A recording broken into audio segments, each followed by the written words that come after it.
wabarakatuh. Halo Sobat Palapa, kembali lagi di podcast Inspirasi hari ketiga, yaitu podcastnya si MPK.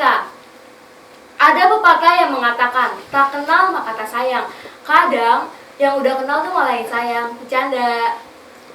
Perkenalkan, nama saya Siva Claudia Witana Putri dari kelas 12 AKL 2 sebagai moderator pada podcast hari ini. Hari ini kita kedatangan tamu spesial, yaitu perwakilan dari jurusan BDP atau Bisnis Daring dan Pemasaran. Siapa sih yang gak kenal sama kakak cantik ini yang berkacamata? Yaitu Kakak Anissa Nur Maulia. Tepuk tangan dulu dong. Halo. Kalian tahu gak sih, jika seseorang meraih prestasi, pastinya mereka tuh mempunyai suatu goal dalam hidupnya atau cita-cita yang ingin dicapai, iya gak sih?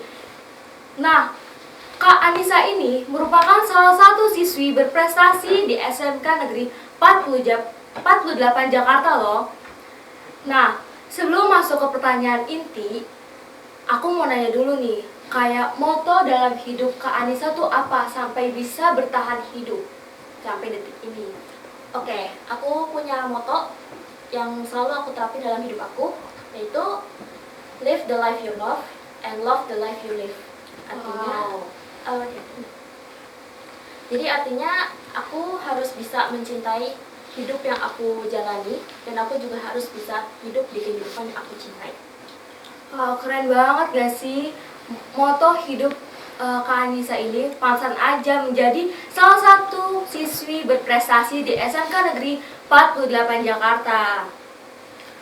Nah, gimana sih Kak Anissa ini mendapatkan prestasi di SMK Negeri 48 Jakarta?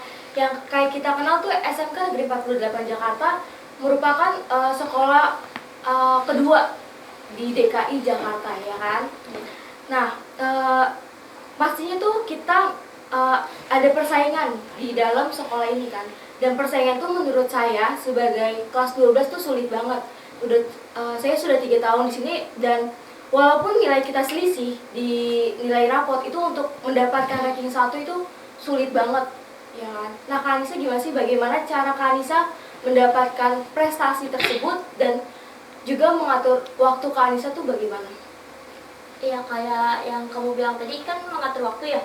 Apalagi kita juga di 48 kan tugasnya banyak banget ya. Ya betul banget. Nah, kita tuh harus pintar-pintar buat mengatur waktu kita, kayak kapan kita harus belajar buat bab kedepannya atau materi kedepannya, kapan kita harus ngerjain tugas, atau kapan juga kita harus istirahat. Karena kalau misalkan kita belajar terus-menerus nih, walaupun kita istilahnya ngerti, terus kita merasa pintar, tapi kalau misalkan kita udah capek banget terus nggak istirahat, itu pasti bakal pengaruh sama pikiran kita, juga, sama kesehatan kita juga. Jadi harus pintar-pintar ngatur waktu aja.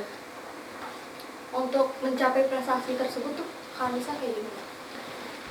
Aku jujur bukan orang yang pintar-pintar banget di kelas, tapi setidaknya aku berusaha gimana sih biar aku lebih unggul daripada yang lain. Karena jujur persaingan di kelas aku itu berat banget. Apalagi teman-teman aku tuh mereka tuh punya pemikiran yang lebih luas daripada aku. Jadi gimana caranya aku harus bisa catch up mereka juga. Jadi aku biasanya belajar lebih giat lagi untuk bisa mencapai sebuah prestasi tersebut. Betul banget sih, karena yang tadi aku bilang kalau misalnya di SMK Negeri 48 Jakarta ini persaingannya cukup berat ya kan. Walaupun selisih nilai di rapot kita itu cukup kecil lah, cuma misalnya bedanya 1,00, tapi untuk mendapatkan ranking 1 itu sulit banget, ya kan? Terus juga tadi mengenai time management di 48 ini benar-benar kalau aku bilang sebagai aku kelas 12 tuh cukup berantakan ya, karena dalam satu hari full tuh pasti ada aja tugas ya kan. Dan tugasnya itu belum tentu cuman satu guru tuh cuman ngasih satu tugas, tapi kadang satu guru tuh ngasih tugasnya beranak. Ya itu betul banget. Jadi gimana caranya, aku sendiri pribadi di kelas 12 ini karena waktunya emang mepet banget kan, kita cuma berapa bulan ya, 8 bulan ya. gimana caranya biar aku bisa manajemen waktunya. Jadi kayak pulang sekolah istirahat dulu sebentar, nanti baru kalau ada tugas atau PR aku kerjain dulu. Terus kalau misalkan gak ada tugas ya udah aku istirahat biasanya. Kalau untuk belajar sendiri kalau ada waktu luang aja. Oh berarti kalian ini tipikal orang yang kalau di kelasnya memperhatikan ya? Iya. Berarti bukan kayak, kan kadang ada orang tuh yang misalnya di kelasnya nggak memperhatikan tapi di rumahnya dia lebih memperdalam Lebih serius, lagi, iya. ya, lebih serius lagi. Oke, keren banget gak sih siswi berprestasi di SMK Negeri 48 Jakarta ini. Nah, dari jurusan BDP pasti kan kakak mau melanjutkan nih atau bekerja. Kalau BDP itu kan pemasaran yang dimana kita kenal sebagai, kalau misalnya nanti di pekerjaan tuh terkenal dengan marketing yang ngasih Ya, atau betul. sales. Ya, kalau dari kakak sendiri, kakak mau melanjutkan perkuliahan, bekerja atau wirausaha? Iya, kalau untuk aku sendiri, aku untuk plan E aku mau kuliah, melanjutkan kuliah. Tapi bukan dengan jurusan yang aku anuti di 48 ini, karena jurusan yang sekarang nggak sesuai sama minat dan bakat aku. Tapi aku juga pengen mendalami BDP juga. Tapi kalau untuk plan B, aku kerja. Ya, aku pengen, karena aku marketing ya, Iya. aku pengen jadi seorang digital marketing yang biasanya kerjanya nggak langsung turun lapangan tapi lewat dari Di kantor berarti ya. Wow, keren banget. Nah, tadi kan kakak nyebutin nih, katanya kakak mau melanjutkan perkuliahan tapi gak mau yang berhubungan dengan BDP, ya kan? Berarti kakak mau melanjutkan sesuai dengan keinginan kakak atau hobi kakak sehari-hari. Apa gimana nih? Kalau untuk melanjutkan sendiri, aku lebih mementingkan dari keinginan aku sama dari hobi aku. Karena dari orang tua sendiri, mereka memberi kebebasan untuk aku, ya udah mau pilih jurusan yang mana, tapi sesuai dengan minat dan bakat kamu. Karena kalau kita memilih satu jurusan atau satu kegiatan yang sesuai dengan passion kita, pasti kita akan menjalaninya dengan sungguh-sungguh gitu, nggak berat hati. Dengan legowo lah ya. Iya. Benar banget, karena di Indonesia merupakan negara yang kebanyakan tuh mempunyai remaja-remaja yang gengsi.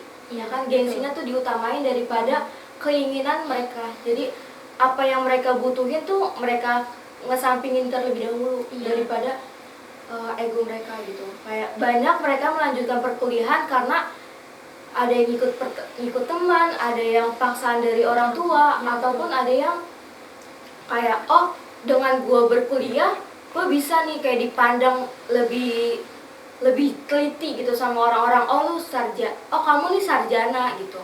Pasti kan kalau misalnya sarjana tuh pasti bakal dipandang gak sih sama orang-orang. Iya. Karena kalau cuman lulusan SMK atau SMA itu cuma dipandang sebelah mata sama orang luaran sana. Iya, betul banget. Apalagi kalau di persyaratan kerja zaman di era sekarang ini kan minimal lulusannya S1 ya. Jadi kalau misalkan kita lulusan SMK nih mau bekerja itu agak sulit juga. Pasti karena kita dipandangnya sebelah mata kan. Dikiranya karena kita lulusan SMK pasti skill kita tuh gak ada apa-apanya sama lulusan S1. Jadi sebenarnya tergantung diri kitanya maupun lulusan SMK atau S1 tuh kayak kita mempunyai skill apa sih, ya kan? Iya. Skill yang kita punya tuh bisa aja yang lulusan SMK lebih tinggi daripada skill yang lulusan S1. Iya. Nah, dari kakak sendiri nih, tadi kan hobi kakak tuh bisa dibilang gak mau, tadi perkuliahan kakak bisa dibilang gak mau jadi BDP kan? Nah, skill kakak tuh yang kakak dari jalani nih, dari 0 sampai sekarang tuh apa sih? Skill yang aku jalani dari benar-benar nol adalah menggambar. Iya, aku suka banget menggambar dari aku TK. Jadi aku dari TK itu benar-benar serius buat dalam hal menggambar, gimana aku bisa improvisasi gambar aku supaya bisa lebih bagus dari sebelumnya. Oke. Kenapa nggak awalnya masuk ke multimedia aja? Nggak bisa. Nggak bisa ya. Nggak bisa karena faktor nilai juga sih itu. Jadi ya udah masuk BDP aja. Aku pikirnya kalau masuk BDP ya udah dijalanin dulu aja, siapa tahu lama-lama ngerti. Nah, tadi kan hobi kakak menggambar nih. Bisa juga nggak sih kalau kita kan jurusan kita BDP, nah diselingin dengan gimana sih cara kita biar berkembang kan di era sekarang tuh banyak banget lomba-lomba yang secara gratis maupun berbayar, kayak tentang lomba gitu, lomba dari tingkat nasional maupun internasional. Kakak pernah nggak sih ada niatan untuk apa namanya, mau mencoba ikut lomba maupun nasional atau internasional? Iya, aku ada keinginan untuk sekarang ada. Aku lagi berusaha buat ikut salah satu lomba dari salah satu universitas, yaitu lomba bikin poster, digital poster. Aku pengen coba, walaupun aku baru pertama kali ikut lomba yang dari luar begini, tapi aku ya udah pengen coba aja. Kalau misalkan nggak menang nggak apa-apa, masih ada pelajaran, setidaknya aku bisa tahu oh ternyata skill aku udah bisa berkembang dari yang sebelumnya. Kayak kita harus mencoba dulu ya, jangan Iya, langsung nyerah sih. iya, Harus betul. cari lagi gimana kesalahan kita ya kan dari sebelumnya. Tuh. Oke. Dari hobi kakak nih, tadi kan hobi kakak tuh menggambar. Masuk nggak sih ke dalam list cita-cita kakak?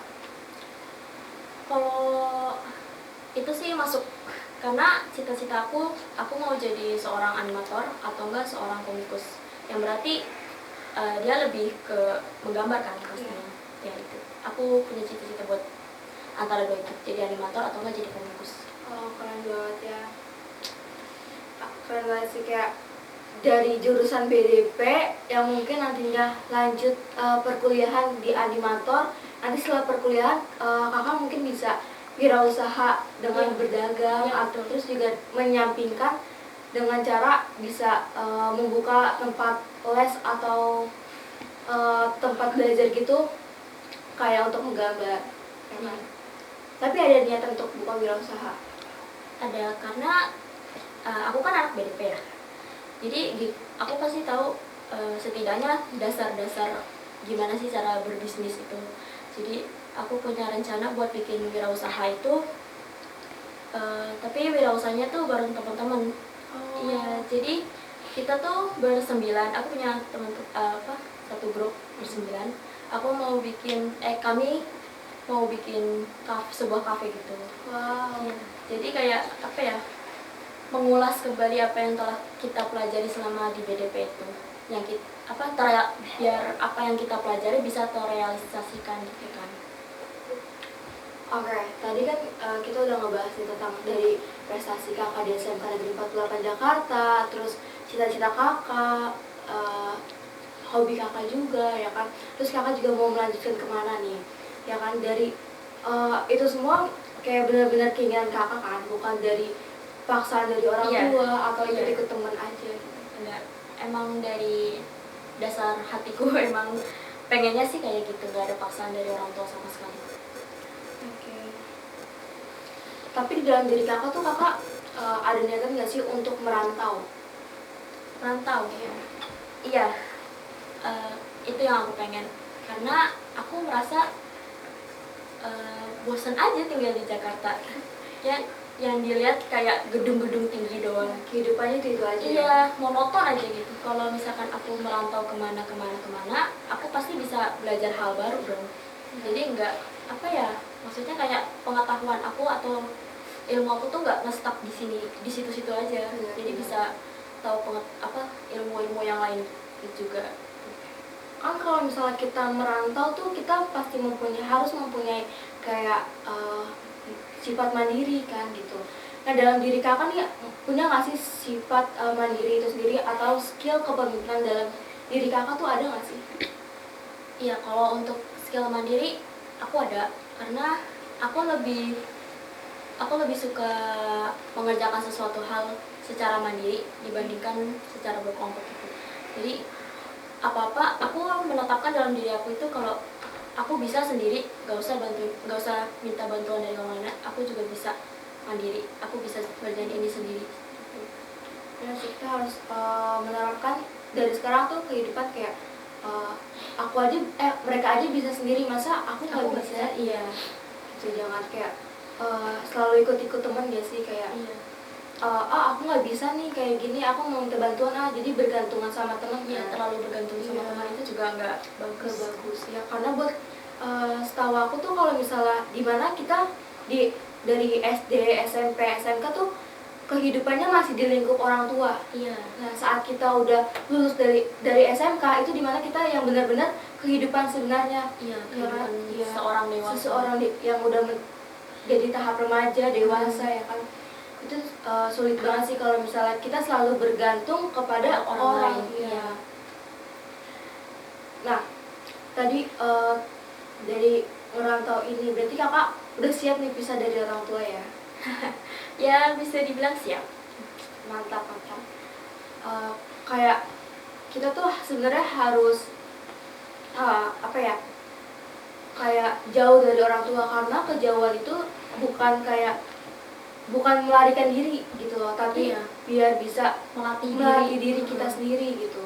Bisa apa ya, biar bisa membuktikan kalau aku bisa Iya. mandiri, aku harus bisa, karena kan kita nggak selamanya tinggal sama Sama orang orang tua tua, kan. iya, benar. Terus kita juga nggak selamanya bisa bergantung kepada orang lain. Iya, Ada di saat-saat dimana kita harus bergantung kepada diri kita sendiri. Karena yang bisa ngobatin diri kita tuh cuma kita doang, Iya. ya bukan orang lain gitu loh. Oke. Tapi dalam hidup kakak nih, tadi kan kakak adalah salah satu siswi berprestasi nih. Dalam hidup kakak ada nggak sih hal-hal yang bikin kakak down, hal-hal yang bikin kakak terpuruk gitu? Ada nggak sih? Kalau yang bikin terpuruk itu banyak, tapi aku ngambil salah satunya pas SD. Jadi aku pernah dibully, walaupun bulinya nggak yang secara fisik ya, Iya. tapi aku selama waktu itu aku selalu dijauhin sama teman sekelas, nggak kayak nggak ditemenin gitu, kayak diajak lewat kata-kata juga kan. Situ benar-benar bikin aku down banget. Itu juga karena ditambah sama keluarga, keadaan keluarga aku yang emang lagi lagi down juga. Itu benar-benar di saat-saat yang down banget, sampai aku kayak aku nggak mau masuk sekolah waktu itu dulu. Oh, iya. Sering absen dengan alasan sakit, padahal aku nggak mau masuk sekolah karena ketemu mereka gitu. Jadi aku bohong. Karena takut ya untuk ketemu Iya, sama karena mereka. takutnya ya ketemu dia lagi pasti dibully lagi. Iya. Iya. Jadi aku lebih baik ya udah di rumah aja sebentar. Ya 1-2 hari izin lah sakit, padahal sih udah. Karena emang takut untuk datang ke sekolah. Iya. Ya. Bener. Kayak sebenarnya tuh bully ada sisi positifnya, tahu nggak sih? Iya, benar banget. Iya. Kayak sisi positifnya tuh di luar sana mungkin banyak banget orang-orang yang dibully ya kan. Tapi dengan kebulian mereka itu mereka bisa sukses. Iya. Kayak contohnya Clarissa Putri. Kenal kan? Clarissa Putri. Nah, Clarissa Putri itu selalu diejek oleh netizen. Netizen kan maha benar ya kan? Iya, betul. Iya, paling maha benar. Nah, Clarissa Putri ini selalu diejek gemuk lah, gendut lah, ya kan? Nah, dengan keejekan itu, dia akhirnya bisa bangkit. Akhirnya dia bisa diet, dan sekarang alhamdulillahnya dia sudah turun badan gitu loh. Iya, Turun dari Iya. sebelumnya. Jadi dengan bully itu sebenarnya kita punya sisi terangnya gitu. Sisi terangnya itu Iya. kayak kita, orang-orang yang dibully tuh lebih sukses daripada orang yang ngebulinya Iya. gitu loh. Benar nggak sih? Jadi kalau karena kayak yang tadi kamu bilang tadi kan ada sisi terang sama sisi gelapnya. Nah, sisi terangnya itu kayak tadi Iya. kita bisa berusaha untuk mengubah diri kita menjadi lebih baik daripada versi sebelumnya. Tapi itu kalau kadang ada sisi gelapnya juga yang bisa jadi depresi. Iya. Atau kadang tuh contohnya di negara Jepang. Di negara Jepang merupakan negara yang merupakan tingkat kebanyakan tuh mereka kalau misalnya depresi atau stres dengan kehidupannya, mereka malah memilih untuk mengakhiri hidupnya, ya kan? Padahal kan dengan cara mengakhiri hidupnya itu bukan menyelesaikan masalah, tapi membuat masalah baru, ya kan? Betul banget. Jadi tuh kebanyakan orang-orang sekarang yang lebih baik melarikan dari masalah daripada menyelesaikan masalah tersebut. Iya. Padahal nggak semua cara itu bisa dilakukan untuk menyelesaikan masalah tersebut. Contohnya kayak tadi mengakhiri hidup. Itu kan jadinya kayak kita kabur kan dari masalah Iya, itu. gitu. Jadi nggak bakal bisa nyelesain masalah yang kita alami. Jadi mau nggak mau, seberat apapun masalah yang kita hadapi, ya udah Iya. hadapin, selesaiin dengan cara kita. Tapi jangan cara yang gitu juga. Dengan cara dengan mengakhiri Hidup hidup, ya kan? itu big no. Berarti kamu dulu pernah mengalami kayak masa-masa terpuruk ya, gitu. Gimana sih cara kamu bangkit dari masa-masa terpuruk itu, atau motivasi kamu biar kamu bisa bangkit dari masalah itu tuh apa? Kalau motivasi sendiri, aku selalu menerapkan kalau misalkan aku ngestak di masa lalu, kapan majunya? Benar-benar. Karena kan apa ya, masa depan itu selalu menunggu di depan. Iya. Kalau di belakang ya udah masa lalu. Kalau misalkan masih nginget-nginget masa lalu, ya udah gimana bisa majunya, gimana bisa mikirin masa depannya. Makanya dari situ aku perlahan-lahan berusaha buat kayak lupain semua yang di masa lalu, udah kayak ikhlasin aja. Yang lalu ya udah yang lalu. Apa? Langsung apa? Kita mikir untuk Iya. kedepannya gimana ya? Iya, kalau misalkan aku masih mikirin masa lalu nih, otomatis aku masih di A, sedangkan orang lain udah berusaha sampai Z.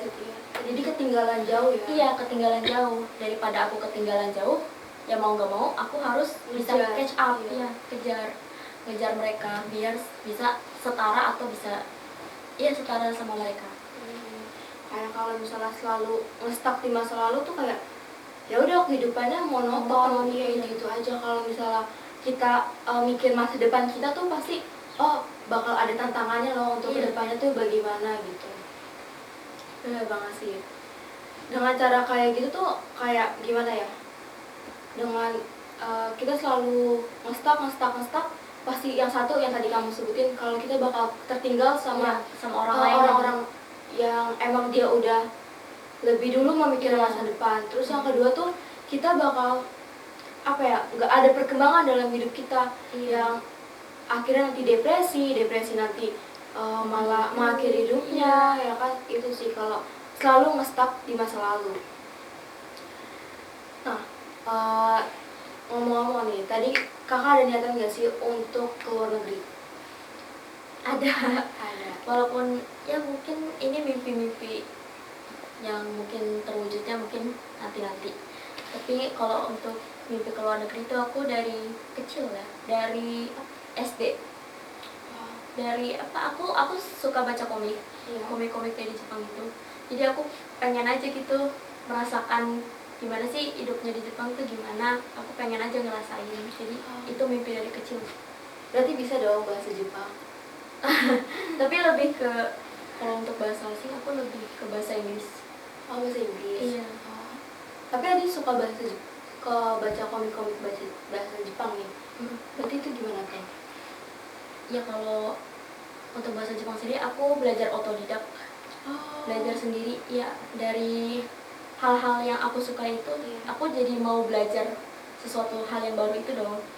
Kayak kepo ya? Iya, gimana sih ini cara bacanya? Iya. Apalagi kan penulisannya juga beda kan Beda, dari iya. huruf alfabet biasa. Makanya aku berusaha untuk belajar memahami ini tuh apa sih, ini tuh cara bacanya gimana sih. Gitu.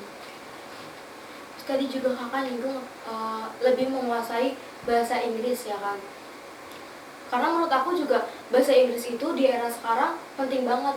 Iya, Kayak bahasa Inggris itu merupakan bahasa internasional. Itu dipakai di seluruh dunia. Kalau misalnya kita nggak bisa bahasa Inggris dan kita mau ke luar negeri, kita tuh pasti bakal mengeluarkan biaya untuk entah itu bentuk tour guide, untuk penerjemah, itu kan pasti Iya.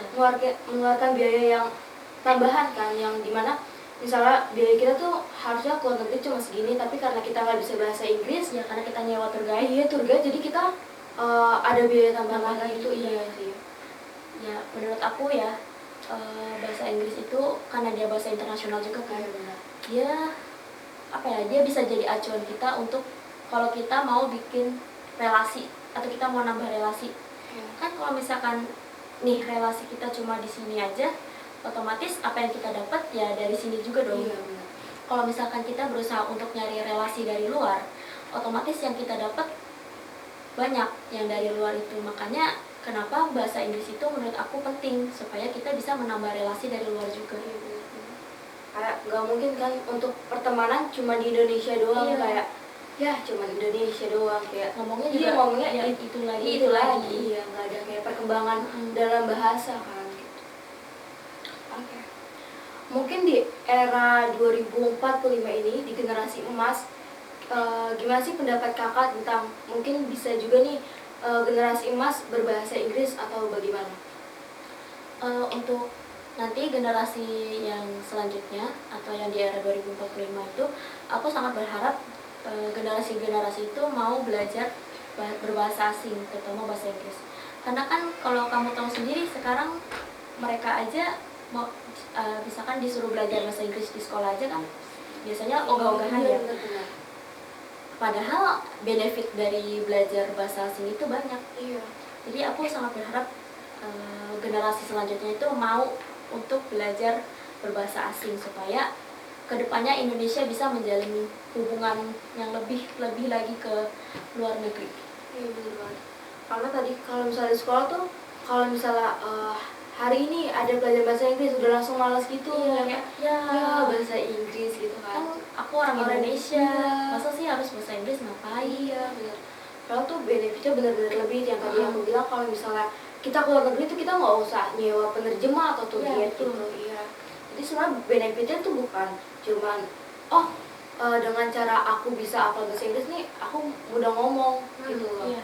Dengan orang-orang asing yang misalnya kalau kita ketemu di jalan bukan cuma ngomong hi, Iya, good morning, ya, hello, gitu, hello, Mister, iya. kita kan kayak Mereka Apa juga nih? bingung, iya, tiba-tiba tiba-tiba apa nih Mister doang. iya, kalau misalnya mereka nggak bisa bahasa Inggris tuh itu rugi banget sih Iya. untuk di era yang akan datang.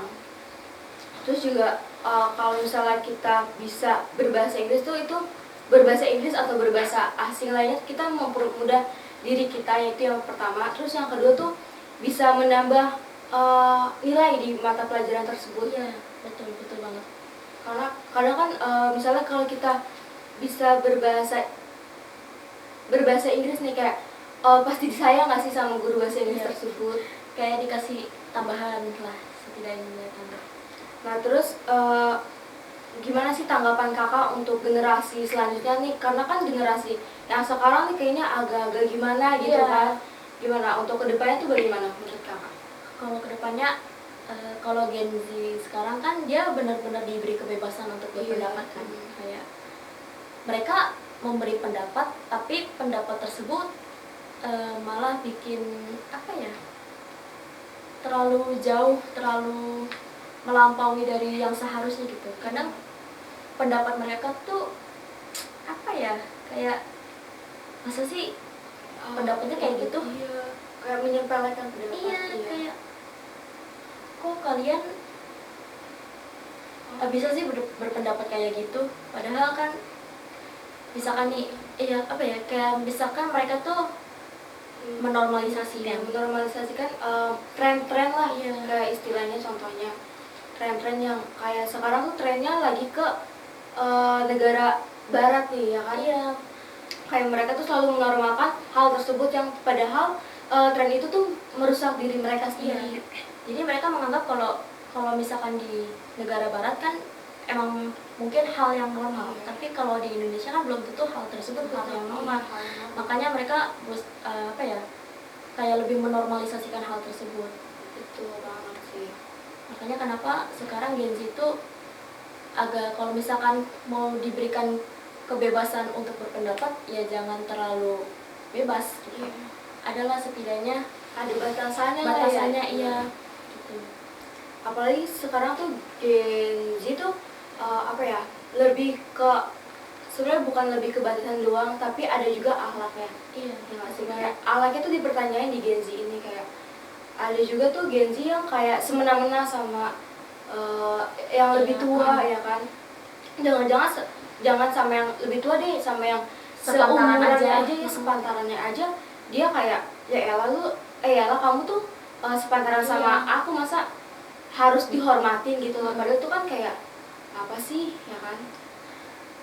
Kalau untuk akhlak sendiri itu akhlak itu benar-benar penting ya, karena kita nih mau dihormati atau merasa dihormati sama orang lain, tapi gimana juga kita harus bisa menghormati orang lain tersebut. Jadi menurut aku akhlak itu penting sih, biar kita bisa saling menghormati satu sama lain. Iya betul banget sih. Nah untuk sobat pengalapan nih, ya kan, jangan terlalu meremehkan tentang akhlak nih. Jadi akhlak tuh sekarang itu penting banget untuk Gen Z, karena yang kita tahu kalau misalnya di Gen Z sekarang tuh akhlaknya benar-benar bisa dibilang di bawah rata-rata dari sebelumnya, kayak terlalu meremehkan sesuatu hal yang emang itu tidak normal gitu nih. Untuk Sobat Palapa, jangan lupa nonton podcast inspirasi selanjutnya. Dari mulai hari pertama, hari kedua, hari ketiga, hari keempat, dan hari kelima. Jadi jangan lupa ya ditonton terus podcast inspirasinya. Sampai jumpa, bye!